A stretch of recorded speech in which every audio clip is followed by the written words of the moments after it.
If a set leaves you gasping, burning, and barely able to rack the weight, it must build more muscle, right? That is the fitness myth behind drop sets, supersets, and rest pause training. These methods feel more intense than ordinary straight sets, so it is easy to assume they are automatically superior for growth. But pain, sweat, and muscle burn are not direct measurements of hypertrophy. Today, we are separating what feels productive from what the current evidence actually supports. And by the end, you will know when these methods can improve your training and when straight sets are still the smarter choice. Here is the headline.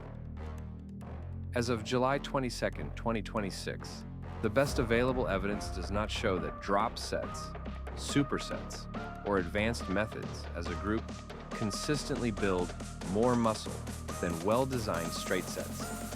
They can produce similar growth. They can often save time, and they can raise fatigue dramatically. Rest pause has some encouraging signals, but the research is still too limited and too variable to call it a guaranteed hypertrophy rate. So this is not a story about finding a secret method. It is about choosing the right tool for your goal, schedule, recovery, and exercise selection. First, straight sets.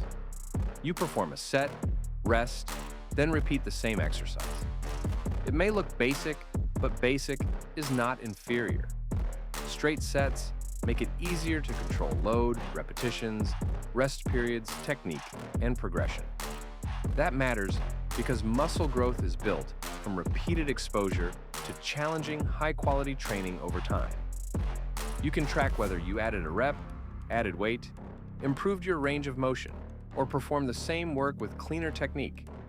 Straight sets also give you more recovery before demanding efforts, which is especially useful for heavy compound lifts like squats, presses, rows, and hinges. A drop set extends one effort by reducing the load after you reach failure or very close to it and immediately continuing. Picture a lateral raise. You reach your limit with 20-pound dumbbells, grab 15s, then perhaps 10s, with almost no rest. The appeal is obvious. You accumulate many hard repetitions quickly, including repetitions performed near failure. But there is a trade-off. The local burn and overall perceived effort rise sharply. A drop set is not extra muscle growth by definition. It is simply a dense way to accumulate work, and dense work can become hard to recover from if you use too much of it. The drop set evidence is remarkably consistent on one point. Compared with traditional training, drop sets can deliver similar long-term gains in muscle size and strength. A 2026 meta-analysis found no meaningful overall hypertrophy advantage for drop sets over traditional sets. Earlier reviews reached the same general conclusion. The practical advantage is time efficiency. In several protocols, drop set sessions took substantially less time because long rests and repeated conventional sets were removed. But the cost is a tougher subjective session, with higher perceived exertion and greater metabolic stress. Translation: drop sets are excellent when time is limited, not because they have proven to be magic. A superset means doing 2 exercises back-to-back before resting. But the pairing matters.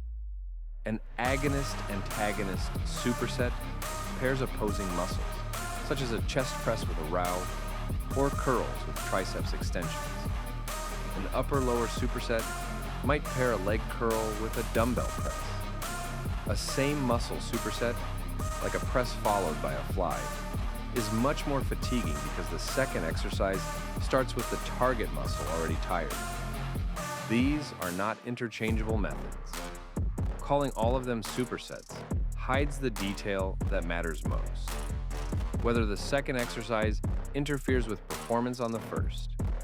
The current superset research shows a practical result. Supersets can produce similar muscle growth, strength, and training volume to traditional sets while shortening the workout. That is a real advantage for busy lifters. But supersets also tend to raise lactate, energy cost, and perceived effort. For hypertrophy, the most reliable approach is usually to pair exercises that do not compete too much. Think chest and back, biceps and triceps, or upper body and lower body. If you superset two demanding exercises for the same muscle, performance can drop fast. That may be useful as a targeted finisher, but it is rarely the best way to perform all your important work. Rest pause is different. You perform an initial hard set, take a very short break, often around 10 to 30 seconds, then perform a few more repetitions with the same load. You repeat those mini sets until you hit a target number of reps or can no longer maintain the required effort and technique. Myo reps are a popular variation of this idea. The potential benefit is that you can spend more repetitions close to failure without completing several full straight sets. The downside is that fatigue climbs quickly, and the technique demands are higher when the weight stays heavy. Rest pause is the most interesting method in this comparison, but it also needs the most careful interpretation. Some small trials have found similar results to straight sets, while one study found greater thigh muscle thickness with rest pause. A 2026 review of advanced training systems found no overall hypertrophy advantage for advanced methods collectively, although rest pause showed a possible modest benefit. That word, possible, is important. Many studies are short, sample sizes are small, protocols differ, and most participants are young trained adults. A newer myo reps trial also found similar muscle and strength gains in less time than straight sets. Promising? Yes. Proven superior? Not yet. Why do these methods feel like they should work better? Because they often create more burn, more lactate, more breathlessness, and a huge pump. Those are real acute responses. But acute metabolic stress is not a direct scoreboard for long-term muscle growth. The larger picture is whether you can repeatedly create enough high-quality mechanical tension, train with sufficient effort, progress over time, and recover well enough to do it again. If a method makes you work hard, but reduces your total quality work, ruins your technique, or delays recovery, it may not be an upgrade. It may simply be a more exhausting way to train.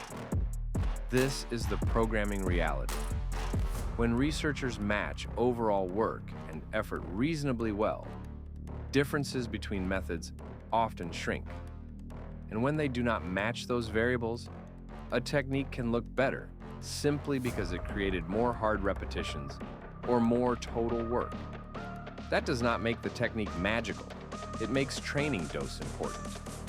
Rest intervals matter too. A 2024 review found no clear hypertrophy difference across rest durations overall, although longer rests may help preserve performance when your sets are demanding. So, do not chase short rests just because they feel hardcore. Rest long enough to make your next important set productive. Here's the Trophy Gains playbook. Keep straight sets as the foundation of most training, especially for heavy free weight compound movements and lifts, where technique matters most. Use supersets when time is tight. Pair non-competing movements and preserve performance. Use drop sets primarily on stable, low-skill exercises, machines, cables, lateral raises, curls, leg extensions, usually as the final set, not every set. Use rest pause on similarly stable exercises when you want a hard, time-efficient stimulus, but start conservatively. One rest pause sequence or one drop set finisher for a muscle can be plenty. Track performance, soreness, motivation, and recovery before adding more. So, do drop sets, supersets, and rest pause build more muscle than straight sets? For most lifters, the honest answer is no. Not reliable. Not when straight sets are already programmed well. Drop sets and supersets are powerful time-saving tools. Rest pause may offer a small edge in certain situations, but the evidence is not strong enough to crown it the king of hypertrophy. The method that builds the most muscle is the one you can execute safely progressively and consistently while recovering from it. Make your training hard, but make it repeatable. That is how you earn results that last.